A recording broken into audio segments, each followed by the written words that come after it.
Seterusnya, kita akan mendengar perkongsian daripada pelajar tahun 3 dan 4 yang terdiri daripada aliran Intelligent Machine, Data Science, Software Technology dan juga Network Technology.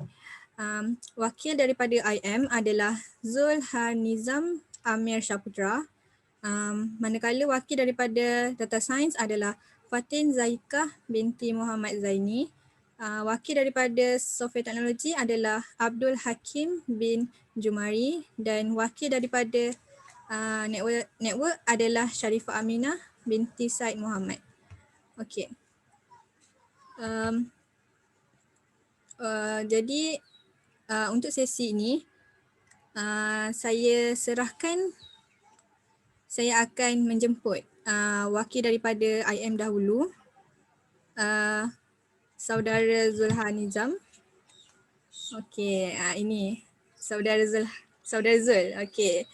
Okey, jadi jadi saya rasa untuk sesi ni kita boleh buat lebih santai lah. Sekiranya pelajar-pelajar computer science nak buka kamera ataupun waktu senior berikan perkongsian nak tanyakan soalan pun boleh. Kalau nak bertanya secara audio pun dipersilakan. Okey, jadi saya serahkan kepada Zul.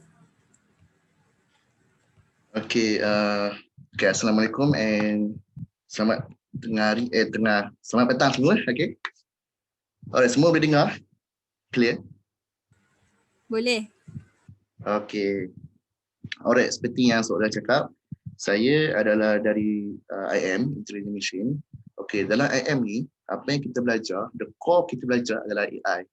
Alright, so AI ni dia bukan kita just copy code, kita run code, kita dapat the result. No, it's not about that. AI ni more about how we learn the algorithm behind it. Macam, contoh. Macam mana kamera tu, macam mana komputer kita boleh kenal pasti objek tu? Contohlah, saya ada pokok bunga sekarang. Contoh macam mana komputer tu boleh kenal pasti bunga? Ini adalah bunga. Itu adalah AI. Di mana algorithm tu akan interpret image ni and then dia akan calculate setiap biji-biji pixel tu and dia akan compare dengan model apa yang dah di-train. So, that's how the computer know that is the flower. Contoh macam tu. And satu lagi, macam Dr. tadi cakap lah, AI ni dia main lebih kepada image processing, vision kan. So, memang kita akan belajar banyak berkaitan dengan algorithm AI. Kita tak belajar macam mana kita nak run code.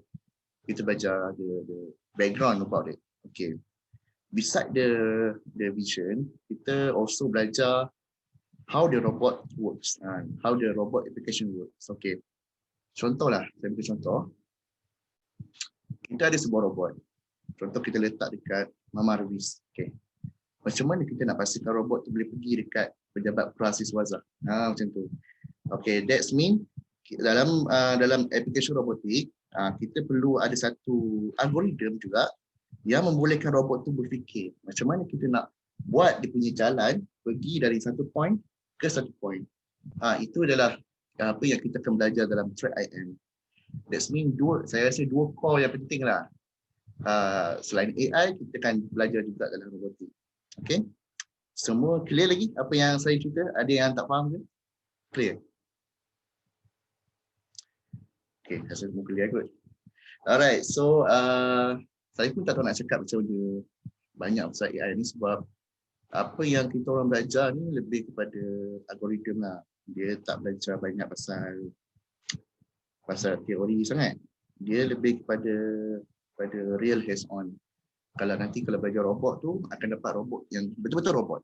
Yang kita boleh program robot tu guna laptop kita dan kita tengok macam mana dia gerak dari satu point ke satu point.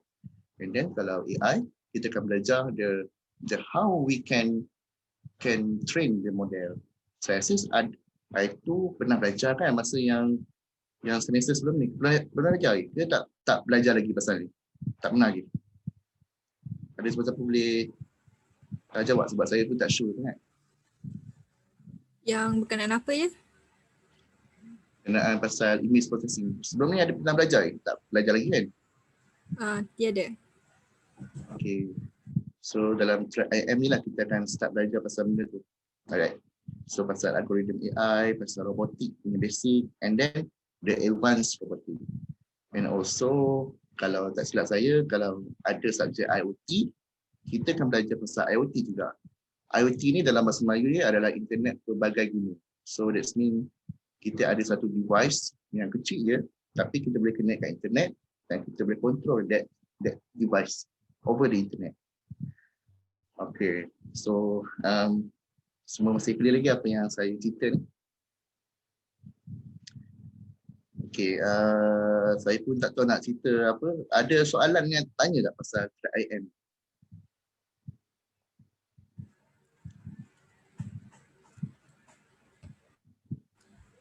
Boleh tak Zul ceritakan kalau kita ambil subjek, kalau kita ambil track IM ni, kita boleh bekerja dalam bidang apa?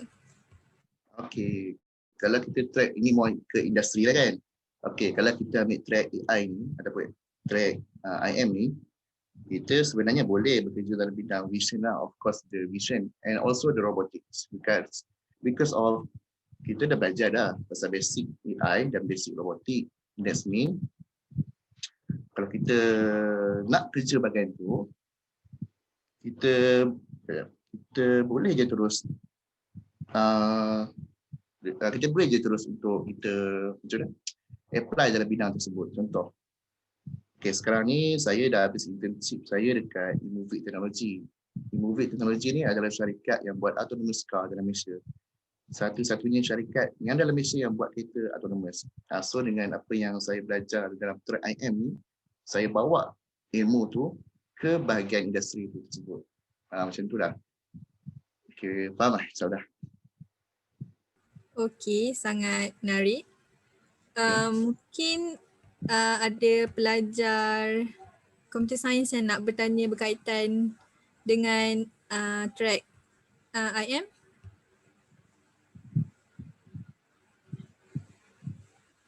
Dan ada yang tanya yang Zul kata yang komponen kecil tu Arduino Betul. Dia Arduino and then also we got the another device that called ESP32.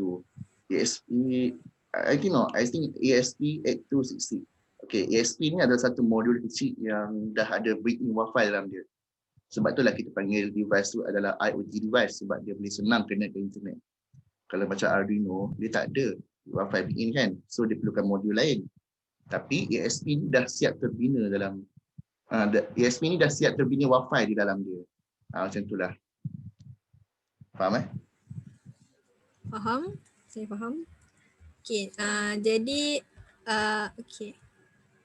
Okay, jadi ada lagi soalan. Belajar Raspberry Pi Q, belajar Raspberry Pi ke untuk kos ni? Okay, Raspberry Pi Alright. Sepanjang saya belajar IM ni, saya rasa tak belajar pasal Raspberry Pi sebab kita tak pakai Raspberry Pi. Okay, contoh kalau kita nak main image processing ataupun vision, kita lebih pakai open source punya environment. Contohnya Google Colab. Okay, sebab Raspberry Pi ni kita tahu dia taklah power sangat. So kita akan pakai Google Colab punya semua web interface dia untuk kita train model kat situ. Tapi kalau siapa-siapa yang ada laptop powerful enough macam i7 or GTX 1060 something, boleh juga guna laptop tu untuk train model AI tu. Macam tu lah.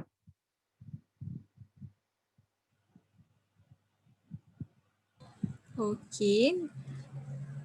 Jadi ada lagi tak? Okey, ni bagi soalan saya lah.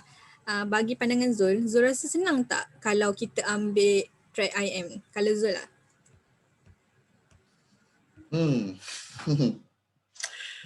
Okey, dia sebenarnya lebih kepada minat sebenarnya. Kalau kita rasa subjek tu senang, insya-Allah memang kita senang nak faham subjek tu. Macam sebab saya sendirilah, saya memang minat dekat AI ni. Memang saya minat robotik, saya minat macam benda-benda macam nak train model apa semua. So memang saya fokuskan, saya ambil track IM ni. Memang saya nak belajar betul-betul and then saya nak terus ke industri. yang bahagian ni juga. So saya tak tahu nak kata, tapi bagi saya lah, kalau anda minat betul-betul dengan subjek ni, memang anda boleh score. Dia tak susah pun. Dia kalau AI ni just ingat how it works. Macam saya cakap dia lah, algoritma kan. Macam tu lah. Okay, and then saya tak tahu nak kata sebab saya pun ada member jugalah yang try IM. Saya boleh kata tengok dia macam dia tak berapa nak minat. Kalau dia tak berapa nak minat tu susah lah sebab minat tu penting kan untuk kita score sesuatu subjek tu kan. Okay, dia depend on orang lah saudara. Dia macam kalau kau rasa kau nak subjek tu, kau pilih. Lepas tu kau akan dapat apa yang kau belajar kat situ and then kau akan bawa ilmu kau tu ke industri. Macam tu. Okay. I am more to practical or theory. Dia both lah, dua-dua. Sebab practical pun kita akan buat, teori pun kita akan belajar. Sebab dia okeylah, dia memanglah AI tu belajar algoritma kan, tapi tak semua kita buat hands-on lab je, tapi kita kena ingat juga, kita kena tahu apa betul-betul apa dia punya fundamental behind it. Macam itulah. Dua-dua, saya boleh kata dua-dua, practical dengan teori. Okay.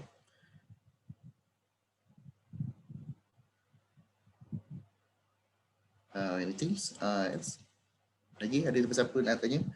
Mungkin ada yang tak apa nak faham apa IM ni, benda semua ni.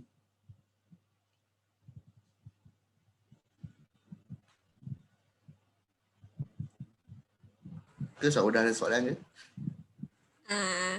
Okay, saya rasa ni mungkin soalan yang general kot.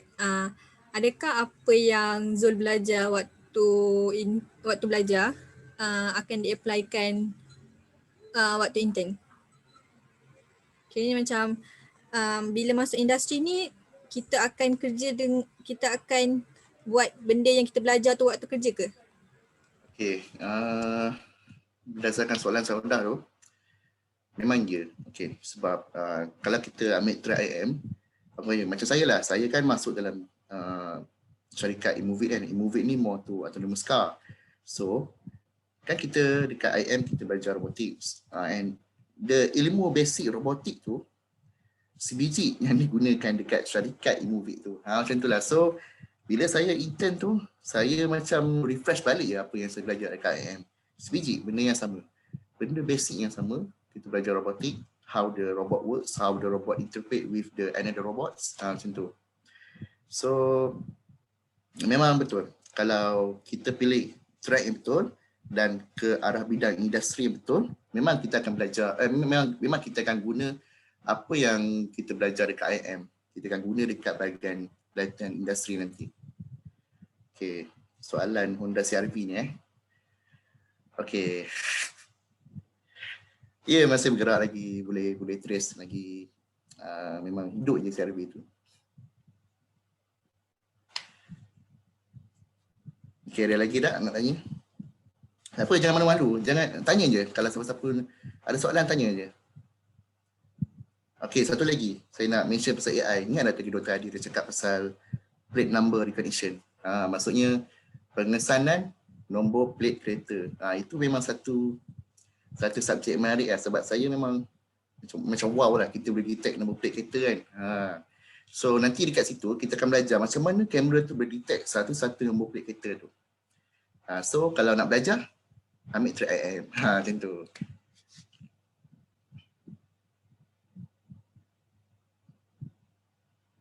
Ada lagi soalan?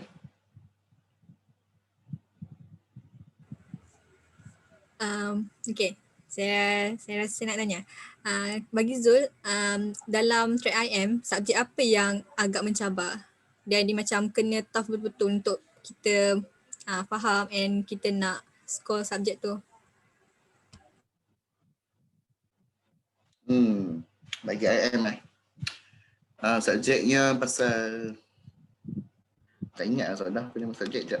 Dia ada satu subjek ni, kalau yang ni memang kena score sebab dia banyak kepada teori sebenarnya. Dia praktikal tu tak banyak sangat. Praktikal memang kita orang buat juga, kita buat lab, tapi subjek pasal, tak salah saya pasal image, media, something, teknik pemprosesan media. Ada tak? Betul kan? Okay, subjek tu, yang tu memang korang kena score. Okay, korang kalau dapat dengan Dr. Azizi, memang korang kena score. Sebab Dr. Azizi jenis tegas. Dia takkan layan sebarang kerenah korang. So, memang kena score, memang kena study betul-betul. Jangan main dalam kelas tu, fokus dengan apa yang diajar kat depan tu. Okay? So take note this subject. IM ada belajar matematik. Tak ada.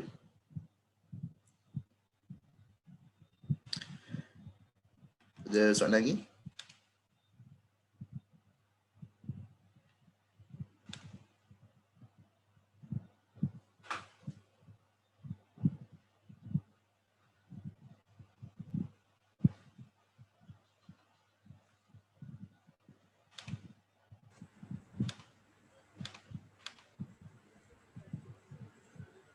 Saya rasa macam tiada.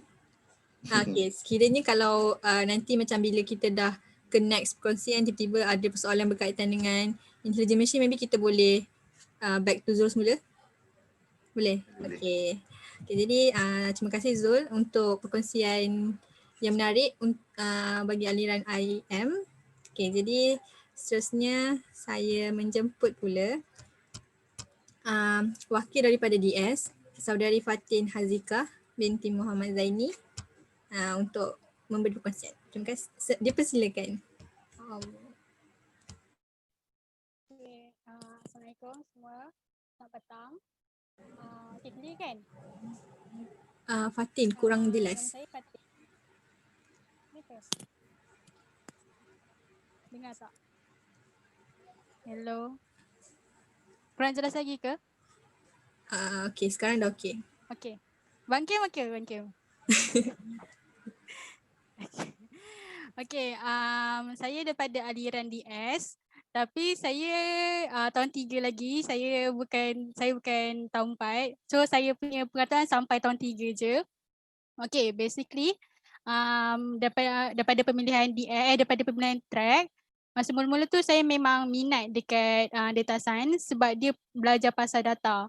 Memang saya daripada second year saya start minat data. Kan kita ada belajar analisis data, kita ada belajar statistik. Okay, dua tu memang akan belajar kat dalam DS. So saya sangat minat nak belajar pasal tu. And then basically DS ni dia more to machine learning. And then kita akan belajar pasal text analytics. Machine learning ni dia belajar untuk teknik-teknik untuk analisis data. So daripada internet, website apa-apa, kita akan ambil extract and then kita analysekan data tu. So kita akan pakai algoritma daripada machine learning. And then text analytics ni dia more to kita akan analyse text. So daripada data yang berbentuk teks tu, kita akan tahu dia pasal topik apa. And then kita akan juga belajar pasal sentimen untuk teks tu. Maksudnya teks tu melambangkan teks tu positif ataupun negatif.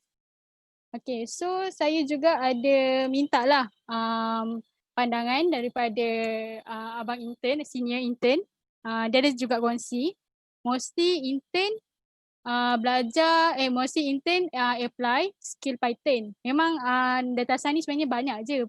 Mostly banyak belajar pasal Python.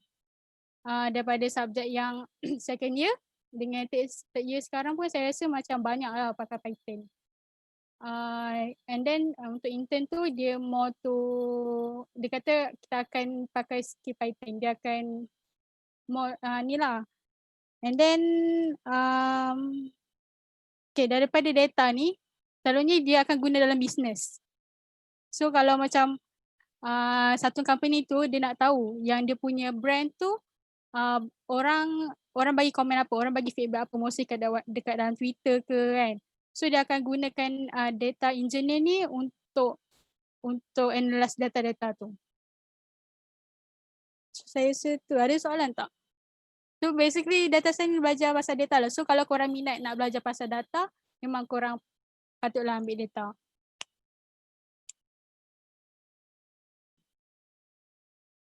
Sekejap, apa lagi saya nak share? Ada soalan tak?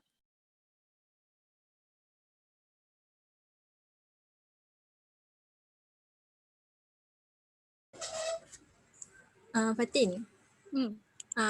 setakat ni apa yang Fatin dah belajar, Fatin rasa subjek apa yang agak susah? Dia dah agak saya rasa machine learning kot.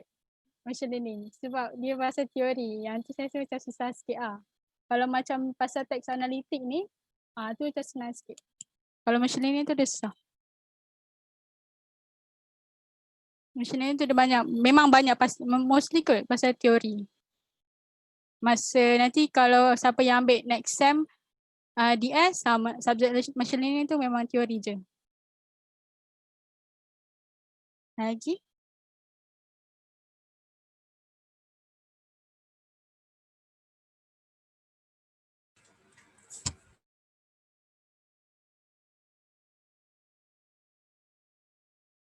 Nah, DS ni banyak teori perlu hafal ke? Dia pun tak adalah banyak sangat. Dia half-half lah. Dia half teori, dia juga praktikal. Praktikal tu, teks analitik tu saya rasa memang banyak praktikal. Yang macam machine learning tu dia banyak teori.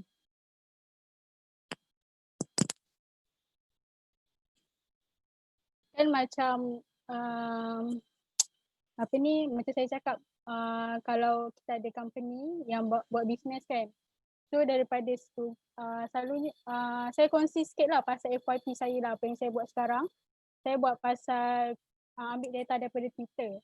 So daripada Twitter tu kita akan ada satu platform tu nama dia Twitter API. And then korang akan ambil data daripada Twitter API tu. So daripada data tu korang akan explore lah apa yang data, apa yang mostly data tu cakap. Dia subjek apa kita perlu power. Cubalah kena power. Semua kena power. Senang.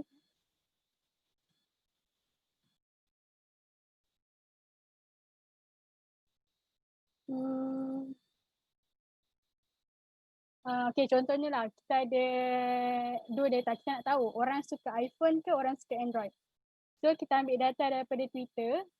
So daripada situ kita akan dapat tahulah orang lagi suka iPhone ke lagi suka Android. Faham tak? Dia ada banyak teknik analisis data ni. Dia bukan dia akan ada satu cara nak analisis data.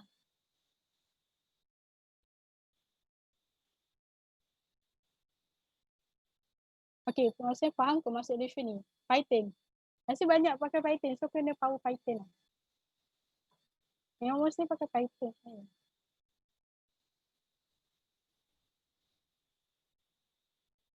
Saya rasa tak salah.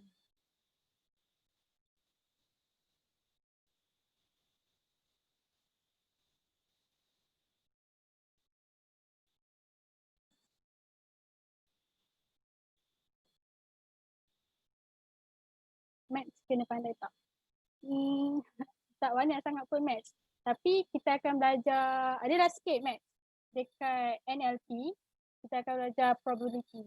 Itu je lah maths dia. Itu je pasal maths. Kan korang kan ada belajar analisis data yang probability. Itu pun akan belajar lagi sekali.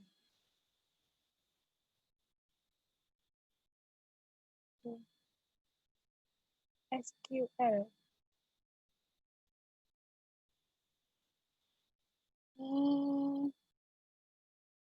Sekejap. SQL ni, saya rasa mostly saya belajar sampai SEM ni macam tak ada balik. Tak ada. Kan last belajar dekat database kan. Kat dalam tu je. Nanti dekat dalam web programming ada SQL. Yang web programming tu memang semua CS ambil. Memang semua CS ambil. Kat DS dia tak fokus sangat.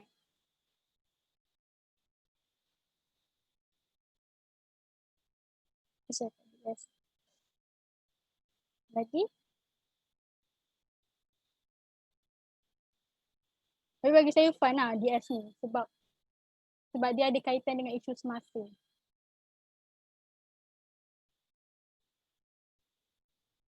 Ada soalan lagi tak?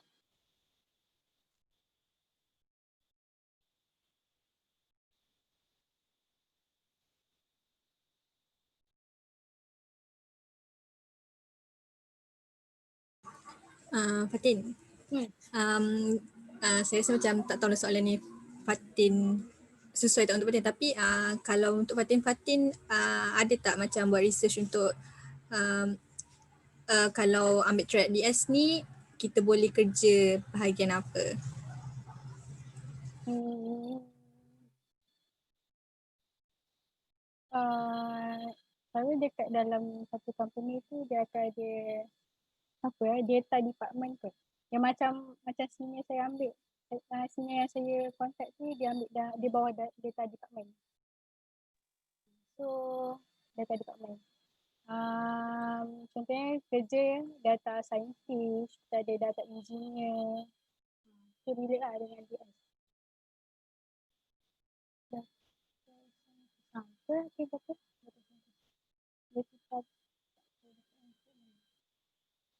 Tak tahu lah. Tak tahu lah kalau korang dah dapat satu track tu, korang bertukar. Rasanya macam doktor kata tadi, tak boleh kan?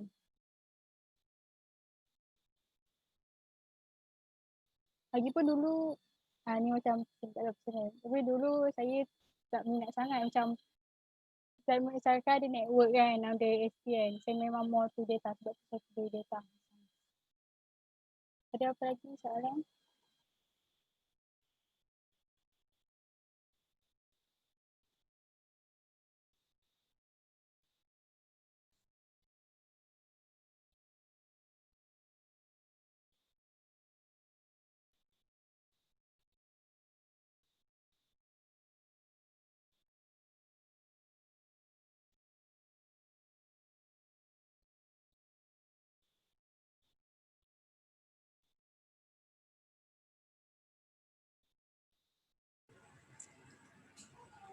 Saya rasa tiada dah kot soalan daripada pelajar computer science. Ada lagi ke Fatin nak cakap? Tak ada je. Kalau ada apa-apa soalan, nanti boleh tanya. Kalau saya boleh tanya. Okay. Jadi terima kasih kepada saudari Fatin atas perkongsian. Okay, seterusnya saya menjemput saudara Abdul Hakim ataupun lebih mesra dikenali sebagai Bang Kim. Jadi Bang Kim sedia? Okay, jadi saya serahkan sesi perkongsian kepada Bang Kim. Dipersilakan. Okay, Assalamualaikum warahmatullahi wabarakatuh. Saya Hakim daripada tahun 4 TSM. Kira satu batch sama dengan Zul lah. So macam saya pun baru habis intern dekat Puchong, dan mana software teknologi ni dia lebih kepada buat satu sistem atau satu mobile apps. Tapi tak bermakna kalau korang ambil software teknologi ni korang kerja dekat dalam bidang tu je. Dia sebenarnya teknologi ni luas. So kalau macam walaupun korang kerja dalam web, jadi web developer ke apa, tapi still korang boleh jadi data scientist, boleh jadi full stack developer. Kalau full stack ni dia lagi berat sikit lah kerja dia, sebab dia handle back end, front end dengan also deployment. Iaitu deployment ni dia macam bila kita dah siap satu sistem tu, kita nak livekan dia. Nak livekan dia tu ada banyak cara. Kita kena beli hosting, kena beli domain. Jadi itu salah satu cara lah. Lepas tu apa lagi nak kata ni? Atau ada apa-apa yang soalan ke apa ke? Kalau soalan lagi senang sikit kot, kalau nak terangkan.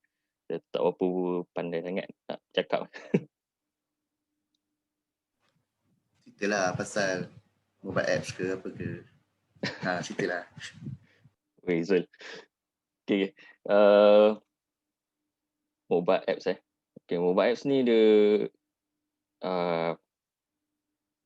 okay, basically software teknologi ni dia involve akan dengan programming lah.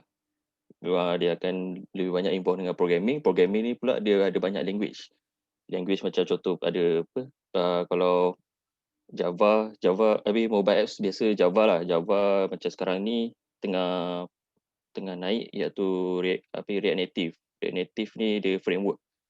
Framework ni basically macam satu apa panggil lah, senang cakap. Dia macam satu rangka dalam sebuah aplikasi. So macam dan setiap framework tu dia ada yang sama, ada guna sama programming language, ada juga guna language yang berbeza. Contoh macam sekarang yang tengah naik ni iaitu Flutter, Ionic Framework, React Native. Ni tiga ni memang tengah hot lah. And then kalau macam Flutter dia guna bahasa dia sendiri. Bahasa dia sendiri iaitu Dart language. Dart language ni dia masih baru dan dia punya library dia pun nak kata banyak, boleh juga, tapi dia still limit lah berbanding dengan React Native. React Native ni dah ramai orang guna sebab dia dah lama launch. So benda tu boleh access kat mana-mana je. So dia yang penting sebenarnya korang punya inisiatif lah untuk belajar sendiri sebab teknologi ni dia selalu berkembang. So kita tak boleh stick dengan satu benda yang kita belajar. Macam dekat universiti ni dia akan belajar yang basic saja. Tapi at the same time korang boleh explore sendiri dengan benda-benda yang lain. Contoh kalau korang dapat track walaupun software teknologi tapi korang minat data science, korang boleh je belajar dengan data science. Buat kawan, buat member kan. Lepas tu boleh sharing knowledge antara satu sama lain. Benda tu tak salah pun sebenarnya.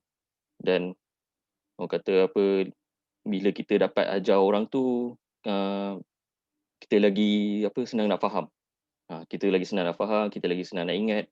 Jadi benda tu pun tak susah lah. So dia punya main point is the self commitment lah untuk belajar benda tu. So kalau macam saya baru habis intern sebagai web developer. Mana saya dah buat satu admin system untuk klien dan projek tu pun memang dah launch lah, memang dah live. Betul-betul last hari sebelum saya habis intern. So far memang klien pun puas hati lah dengan sistem kita orang tu. So dari situ macam saya sendiri pun dieksposkan dengan banyak lagi. Macam time saya degree dulu, saya tak ada didedahkan kepada Laravel framework. Ini untuk sistem. Sistem dia pakai dia panggil Laravel. Laravel ni paling famous sekali dekat Malaysia. Kalau cari daripada segi job scope pun memang rasa mostly memang pakai Laravel lah. And then bila kita dah masuk industri ni, kita akan belajar lagi banyak lagi. Jadi benda tu kita kena cope dengan company. Kita tak boleh nak stay dengan kita punya knowledge je. Kita kena grow. Jadi benda tu not necessarily to worry lah about the track. So pilih je apa yang ada dulu. Jadi nanti kan pada masa akan datang nanti korang boleh belajar sendiri. Dan benda tu pun boleh dapat kat internet pun banyak. Cuma kena rajin cari lah. And the proper way is to get the correct keyword to find that. And also better for software technology ni dia ada orang panggil GitHub lah kalau korang pernah dengar. GitHub ni ada satu platform macam korang punya CV korang. Dia macam digital CV. Nanti bila hiring manager tu dia nak tengok apa yang korang dah work. Kalau macam Zul dia banyak pengalaman. Korang tak tahu, ada salah satu video yang aku share dekat chat tu, YouTube tu, itu dia punya panggil CV.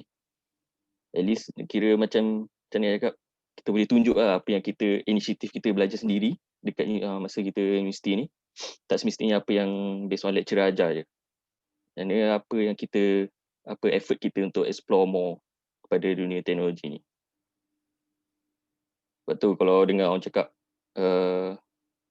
kau kerja IT ni kau nak masuk dekat mana-mana bidang tak ada masalah. Dia kalau orang contoh pertanian kan. IT nak masuk pertanian memang senang. Tapi kalau pertanian tu dia baru nak masuk IT, dia boleh, tapi dia akan ada sikit tu lah, orang panggil rumit sikit lah, sebab dia nak belajar nak belajar IT tu kan. So macam korang since dah ambil sains komputer ni, jadi great lah peluang tu untuk explore lagi. So rasa itu saja kot. Ada apa-apa soalan ke?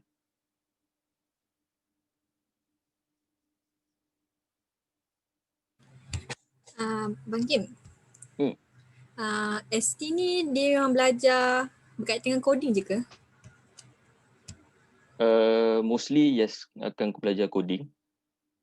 Sebab kita yang prepare dia punya panggil macam mana agak, kira dia punya sistem dia tu lah. Kalau macam data science ni, contoh macam data science, dia kan ada dia punya raw data tu kan. Kalau macam Fatin tadi cakap tu, berkenaan dengan data, sebenarnya apa yang user collect, tapi macam orang collect data ni dia panggil raw data. Raw data ni dia yang data yang belum diasingkan secara precise yang company tu nak lah. Contoh Facebook kan, dia mesti dia nak tahu duduk dekat mana, contoh duduk dekat Bangi. Okey, dia dapat satu data besar dalam 50,000 data. Okey, nanti dia akan persaikan satu persatu. So dia akan keluar dia akan asingkan yang mana yang duduk Bangi, yang mana yang duduk Kajang. So bila dia dah persaikan data tu, so dia akan asingkan dalam satu tempat dan satu kolom dia sendiri. So macam dari pula soalan yes, mostly dia akan involve dengan coding lah. Sebab dia akan main dengan logik sebuah sistem tu, macam dia ada fungsi. Lepas tu dia akan main dengan SQL, macam mana nak retrieve database. Lepas tu retrieve database tu dia tak semestinya retrieve daripada satu database. Dia akan ada juga yang akan connect dengan beberapa database. So dia akan gunakan SQL tu lah.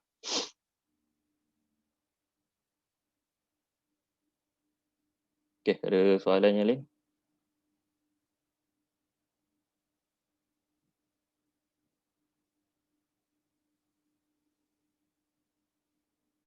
Software atau program apa ya?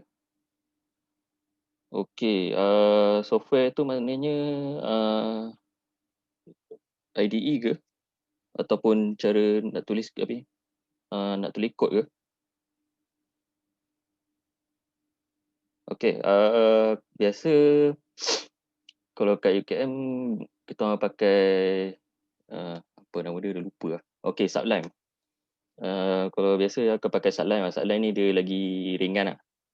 Jadi kalau macam orang yang kurang mampu beli laptop yang mahal kan, so boleh pakai Sublime, dan benda tu pun free, and then benda tu pun ringan. So basically kalau siapa yang ambil software tech tu better install siap-siap lah, sebab nanti akan ada a few lagi belajar, akan ada a few lagi software kena install. So Sublime is the first ni lah. Sublime ni dia senang jugalah tengok. Kalau macam saya biasa pakai Visual Studio Code. Tapi itu based on everyone each and everyone punya opinion lah. Kalau pakai iPhone boleh buat mobile apps tak? Apa dia? Pakai iPhone. Hei, boleh. Apa tak boleh? The sky is the limit. Cik, for you. If someone to program the app is not so good, so like okay, okay, soalan tu sebenarnya ni lah, apa ni, dia semua orang sebenarnya tak good. Macam saya sendiri pun saya memang tak good lah. Kalau kalau macam tengok satu error tu pun kadang-kadang dah rasa cuak kan. So macam benda tu dia CS ni dia akan juga still involve dengan programming, cumanya dia based on track tu, dia macam ST ni dia lebih banyak guna programming lah. Tapi jangan takut, jangan risau sebab benda ni pun korang boleh cari dekat internet untuk cari masalah nak solvekan korang punya programming problem. Macam contoh satu yang paling famous sekali Stack Overflow lah. Stack Overflow ni memang banyak, memang banyak betul lah korang punya boleh cari untuk part untuk solve. So apa pun practice makes perfect. So jangan risau. Kalau average ke not so good ke, kalau minat ada tu ambil je. Macam saya pun memang minat benda ni. Saya minat buat mobile apps, saya minat buat sistem.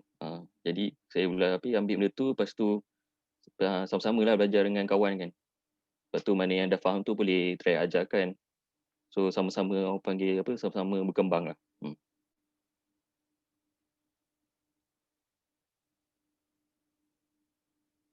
Okay, ada soalan ni?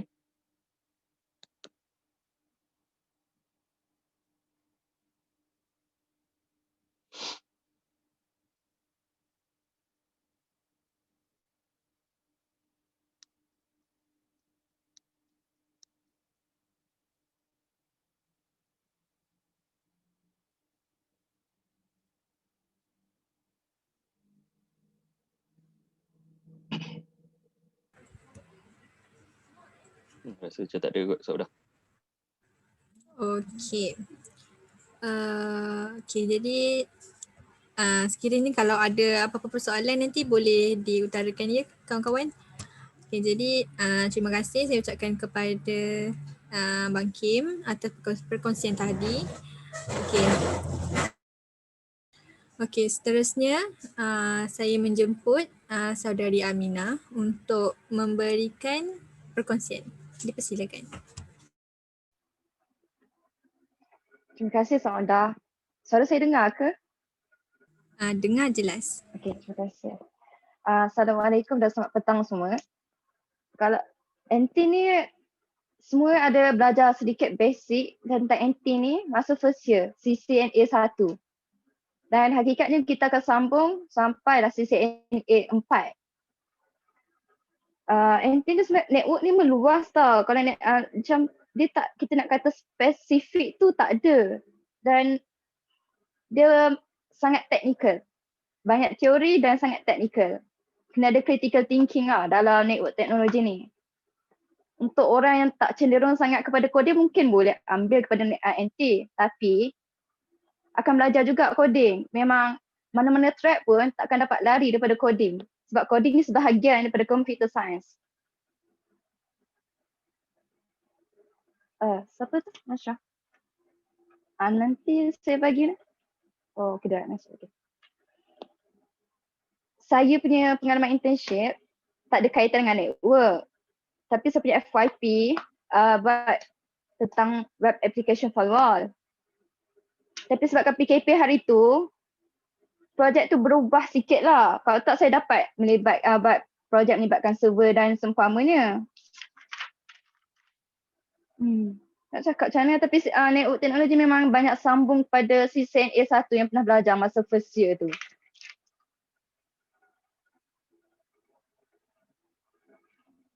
Yang subjek lain belajar bawah NT yang tak berkait dengan CCNA pun just data com dengan itulah mata caraan rangkaian. Ramai ke fobia dengan CCNA 1?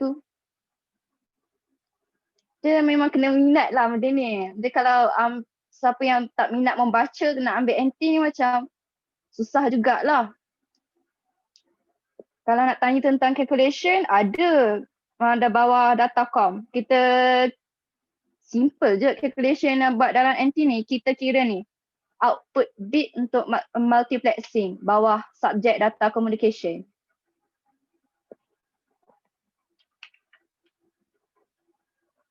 BLSM.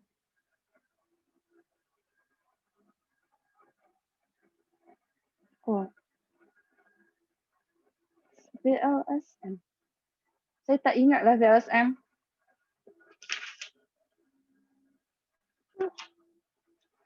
Maaf, tentang soalan WLSM saya tak boleh nak jawab. Ada apa-apa soalan lain lagi tak? Dia konsep dia, kita kalau nak tanya cara belajar di UKM ni, kita CCNA ni samalah, ada lab test, software yang saya pakai untuk NT ni lah, packet tracer. Packet tracer tu memang sampai habis kita guna. FYP bawah network ni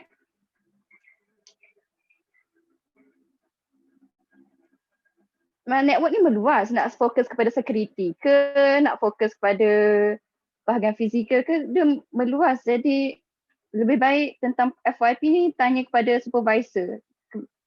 Supervisor biasa akan bagi cadangan-cadangan tajuk yang berkait dengan network. Kalau nak fokus security, CCNA memang kena strong lah. Secara network ni detail sangat penting. Memang kena setiap tentu kena tahu macam setiap function hardware yang kita guna dalam network tu penting. Macam switch, router kena tahu apa beza switch dengan router. Kalau tak pernah belajar network lah, soal CCNA boleh ke belajar? Kita pernah belajar lah CCNA masa first year, memang semua akan pernah belajar. Kita pernah belajar CCNA 1 masa first year. Jadi, pernah belajar. Dia CCNA ni, resource dia dalam internet sangatlah banyak. Memang senang nak dapat. Kalau chapter exam tu memang senang nak dapat jawapan. Tapi sebab orang kata terlalu senang lah, kebanyakan antara yang ambil network je macam agak santai. Macam tak terlalu push limit diri sendiri belajar network. Sebab banyak benda senang je nak dapat kat internet. Just Google terus dapat jawapan. Jadi macam detail-detail penting tu boleh terlepas. Macam senior saya, dia buat intern dalam bahagian network. Dia industri lain tau. Dia lain guna teknologi lain. Ada yang industri masih guna yang lama punya. Macam senior saya, dia intern untuk network. Memang command prompt, memang sentiasa guna command prompt.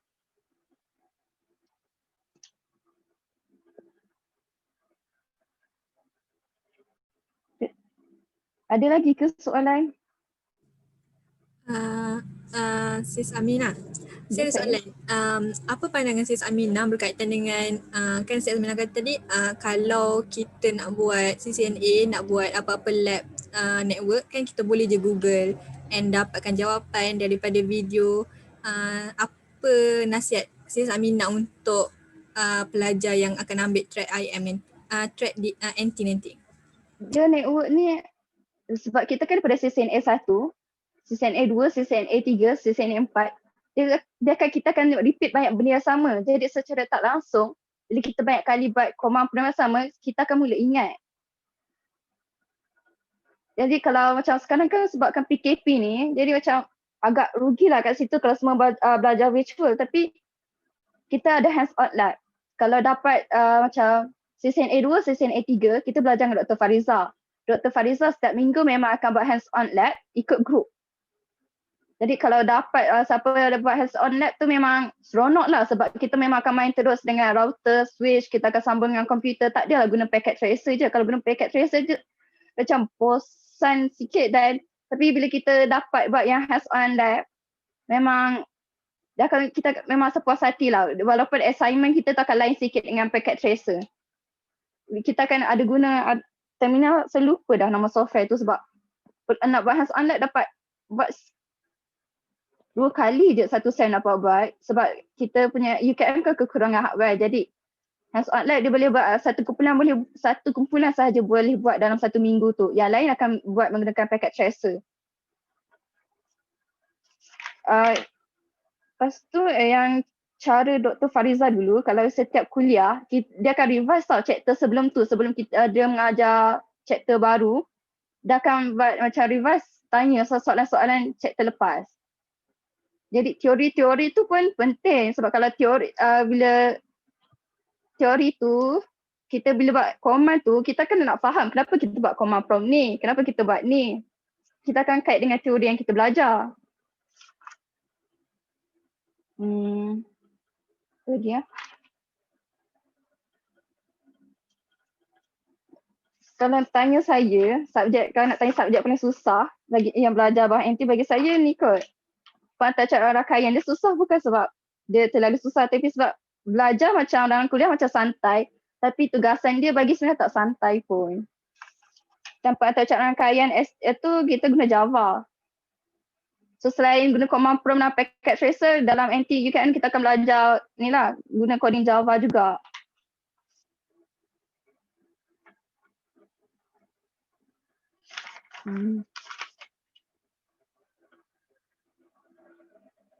Ada lagi tu.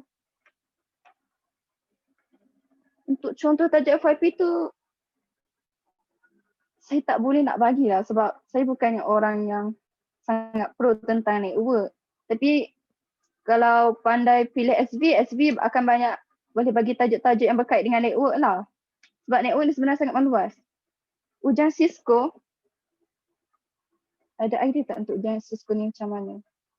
Maksud soalan tu? Cek tag exam ke apa ni? Saya tak faham soalan yang ujian Cisco. Yang cek tag exam ke apa? Yang kalau CCNA 2, CCNA 3 dengan Dr. Fariza, CCNA 4 dengan Dr. Khairul Azmi. So kalau Dr. Fariza ni, setiap kita akan ada lab test 2 kali tau melibatkan packet tracer. So maksudnya kan biasa kita buat assignment lab submit setiap minggu, tapi Dr. Fariza akan ada continuous assignment markah berterusan tu.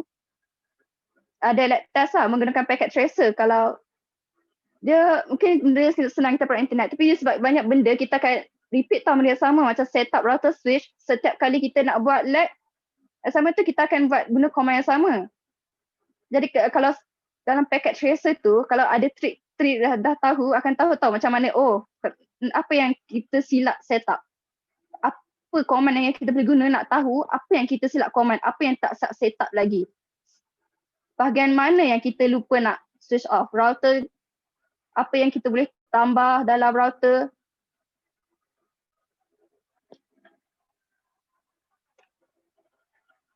Certificate exam. Kalau certificate exam Cisco ni kena ambil sendiri, mahal. Kena ambil sendiri. Dan kebanyakan senior person pun, kalau boleh ambil masa kita dah mula dapat kerja. Sebab benda ni mahal. Tapi memang kalau professional certificate, kalau ada Cisco ni, memang cepat laku lah. Orang cakap memang senang nak dapat kerja. Masa saya buat group work, interview company TM, dia cakap kalau ada Cisco tu, memang cepat dapat. Dia memang pandang terus lah resume tu kalau nampak ada Cisco certificate. Kalau tak ada tu dia macam tengok yang lain lah. Tapi kalau once dah ada Cisco certificate tu, senang nak dapat perhatian lah. Masa first ambil network, dia ajar from masa CCNA 2 tu, kita akan mula balik juga daripada awal. Sebab kita akan belajar balik daripada router dan switch. Daripada router dan switch tu kita akan belajar nak set up LAN, set up VLAN. Lepas tu set up access list control, ALC. Itu banyak lah. Tapi memang okey je belajar, seronok je. Kalau tak ada basic, kan kira okey untuk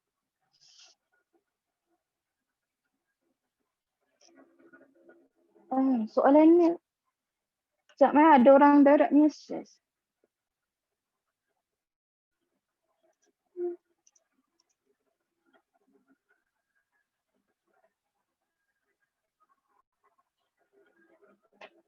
Ada apa-apa soalan lain lagi tak?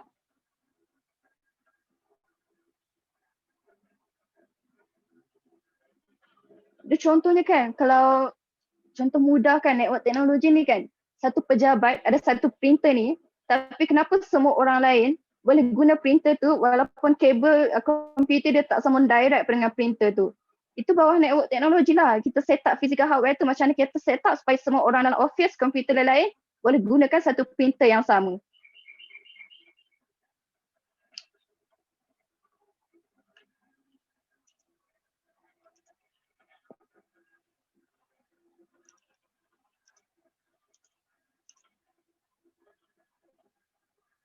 Ada soalan lain lagi ke?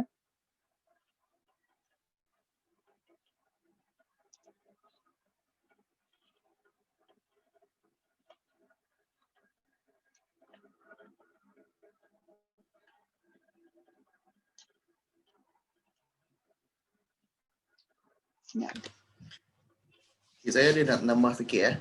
Tadi ada someone mention pasal Raspberry Pi, betul tak? Okay. Dalam network teknologi ni, Raspberry Pi ni kita boleh buat untuk FYP sebab Raspberry Pi ni adalah satu komputer yang kecil yang bentuk fizikal dia biji macam router.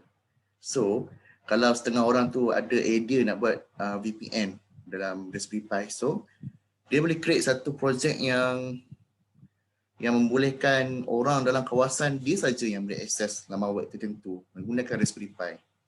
So Raspberry Pi ni saya rasa lebih banyak orang guna ke arah networking sebab dia senang, dia portable, dia kecil. So ya itulah, itu sedikit pandangan saya lah tentang Raspberry Pi yang ada orang tanya tadi tu. So mungkin Aminah boleh guide kot lepas ni. Ya, Raspberry Pi tu tahulah basic, tapi dekat UKM kita tak ada belajar direct dengan pensyarah. Tapi kalau macam SIJ, pernah lah belajar pasal Raspberry Pi, pasal Arduino pun pernah belajar. Benda tu seronok je. Dan kalau kita seronok, minat, benda tu kita macam nak belajar lagi. Dia tak ada rasa nak berhenti di pertengahan jalan.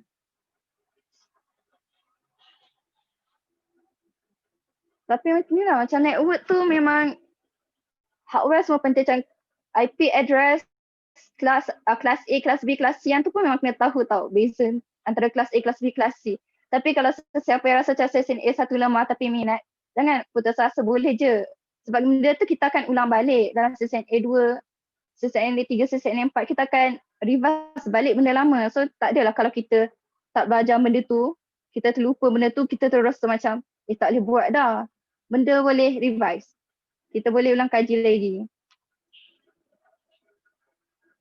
Tapi kalau orang nak tanya pasal kerja, kalau memang network ni memang demand memang tinggi dan macam-macam lah, terutama bahagian security. Tapi kalau saya cakap ni, orang jangan cakap saya seksis pula Tapi bahagian security ni, hakikatnya kebaikan lelaki yang boleh bertahan dalam bahagian security, perempuan kurang sebab security ni sangat hardcore. Dia sangat berat lah untuk perempuan, terutama bahagian fizikal, macam kalau technical support, kalau sesiapa suka main sama sambung wire ke, benda tu seronok je, macam network documentation. Yang tu okay.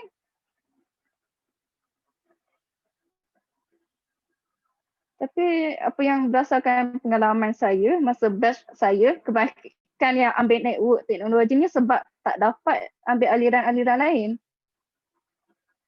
Tapi kalau tanya subjek yang saya paling seronok belajar bawah network teknologi ni, data communication. Sem depan, sem 4 lah yang akan belajar data communication. Lagi nak tanya direct message dekat sini pun boleh.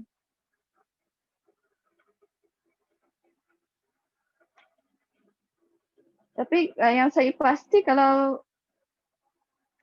siapa tak pernah belajar sesen A1 tu kena tanya Dr. Khairul lah. Boleh ke nak ambil network teknologi ni?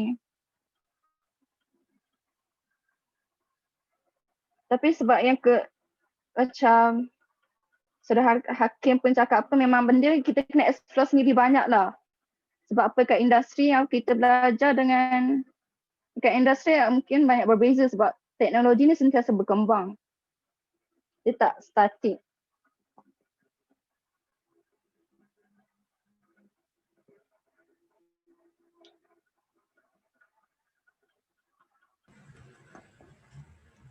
Ada apa-apa soalan lagi? Pukul 5 dah. Saya rasa macam tiada. Mungkin Sis Aminah boleh berikan nasihat untuk pelajar-pelajar yang nak ambil aliran network.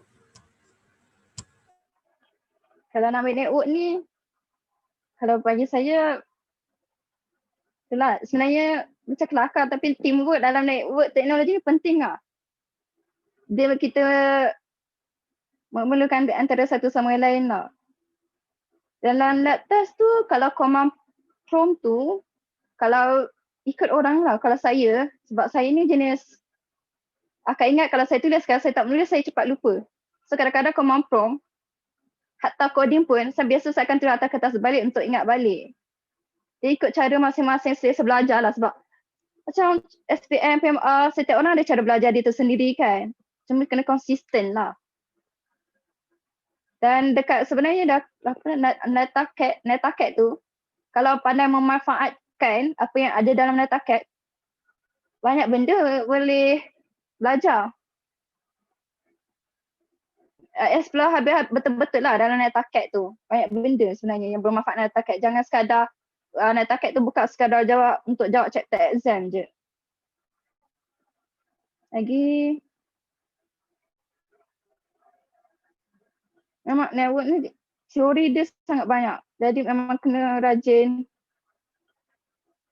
Macam saya cakap sebelum ni, kalau siapa tak minat baca, susah lah. Network teknologi ni kena rajin baca dan rajin juga discuss dengan kawan-kawan, uji secara random. Dan saya personally suka bergaul dengan student intake diploma, sebab kalau student intake diploma yang ambil network teknologi, kebanyakan diorang diploma, network dah belajar habis dah. Tapi diorang tak dapat transfer kredit.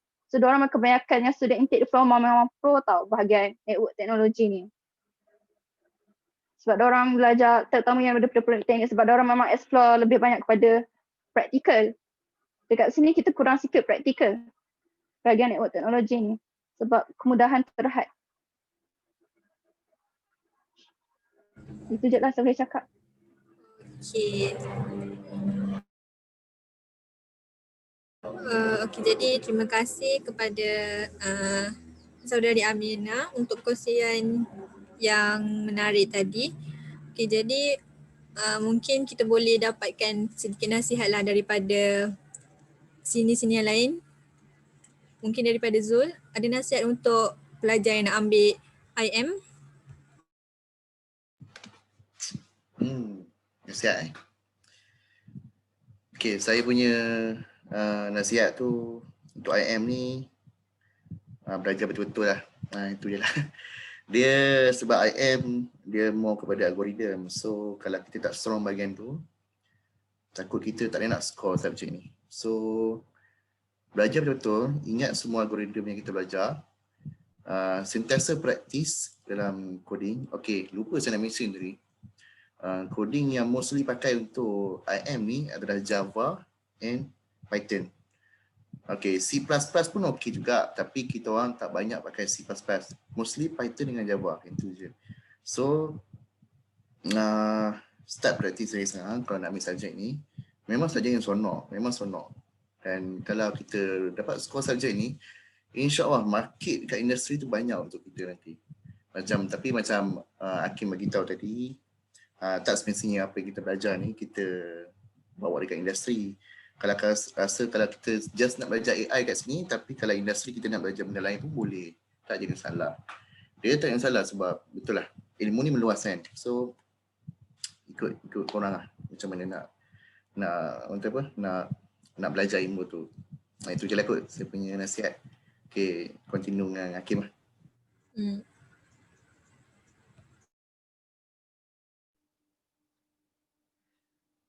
Okay. Nasihat tak banyak sangat, cumanya yang mana yang rasa risau programming tu kurang ke lemah ke apa, just keep on practicing sebab banyak tutorial pun dekat YouTube ke dekat search lah dekat Google. Memang banyak sangat tutorial dan cuba try masa-masa free tu kalau boleh practice lah sikit. Bukan practice sikit lah, kalau kau boleh practice banyak lah supaya kita dapat kukuhkan lagi kan benda tu kan. So dia depends on your initiative lah. Kalau korang tahu korang lemah tapi korang tak nak usaha pun tak ada guna juga. So kau boleh korang ni lah usaha sendiri. Jadi kalau macam kita ST ni dia lebih pada programming language yang lebih kepada Java, PHP. Macam tadi saya perasan ada juga yang tanya kan sama ada belajar PHP, HTML atau CSS. Soalan tu sebenarnya kita akan belajar semua. Sebab dalam subjek web programming tu, especially dalam subjek web programming lah, sebab PHP ni dia akan jadi sebagai back end dia, HTML dengan CSS ni akan jadi punya front end dia. Mana front end tu dia sebagai permukaan dia dan back end ni dia punya logik dia. Macam mana kau nak retrieve database tu, macam mana kau nak retrieve data tu, macam mana kau nak buat function tambah masuk dalam database, tu panggil function. So basically tu je lah kot. Cumanya kalau macam ada yang masuk SIG MATLAB tu, mobile app development tu mungkin akan belajar lebih lah. So nasihat saya just jangan rendahkan diri sangat. Cuba cuba belajar lah. Sebab nama pun universiti kan, kita pun belajar. So keep on learning and jangan putus asa. Itu je. Okey, terima kasih kepada Saudara Zul dan Saudara Hakim. Okey, seterusnya Saudari Fatin. Saya pun tak tahu nak cakap apa. Okay, tapi ni general lah. Kalau nak pilih track tu ikut minat masing-masing. Jangan ikut kawan. Mostly sebenarnya orang ikut kawan. Tapi bila dah masuk nanti korang akan tahu. So korang kena sepanjang masa nak pilih track ni korang fikir betul-betul apa yang korang minat. Berdasarkan apa yang lecturer dah cakap, apa yang kita orang dah cakap. So korang ikut minat. And then pasal DS tu masa saya cakap dia more tu nak tahu pasal data. So kalau korang berminat nak tahu pasal data-data daripada website apa-apa platform pun korang masuklah data science. Mostly orang cakap data science ni susah tapi kalau korang dah belajar korang akan tahu seronok dia macam mana. Lepas tu saya ada perasan ada orang tanya contoh-contoh tajuk FYP.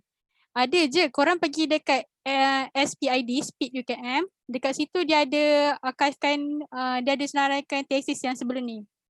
So kalau korang nak tahu lebih lanjut pasal FYP, apa-apa tajuk yang ada tajuk FYP korang boleh tengok kat situ. Saya rasa tu juga gula untuk korang. Terima kasih. Okey, jadi terima kasih saya ucapkan kepada Saudara Zul, Saudara Hakim, Saudari Fatin dan juga Saudari Aminah atas perkongsian yang dikongsikan sebentar tadi. And bagi saya memang perkongsian ni bermakna lah sebab sebelum ni kita orang bagi saya macam saya dapat banyak benda baru sebab kadang-kadang ada juga benda yang saya tak dapat search untuk ST and NT. So bila kita buat kongsian macam ni kita boleh tahu daripada perspektif industri and belajar. Okay, jadi sekali lagi saya ucapkan terima kasih kepada semua senior yang sudi meluangkan masa pada hari ini untuk memberi perkongsian dan terima kasih juga kepada pelajar computer science yang hadir pada hari ini. Jadi saya akhiri sesi ini dengan ucapan terima kasih dan Assalamualaikum. Dan untuk record, nanti saya akan berikan record dekat dalam grup. Okay, jadi terima kasih kepada semua senior. Okay, Assalamualaikum.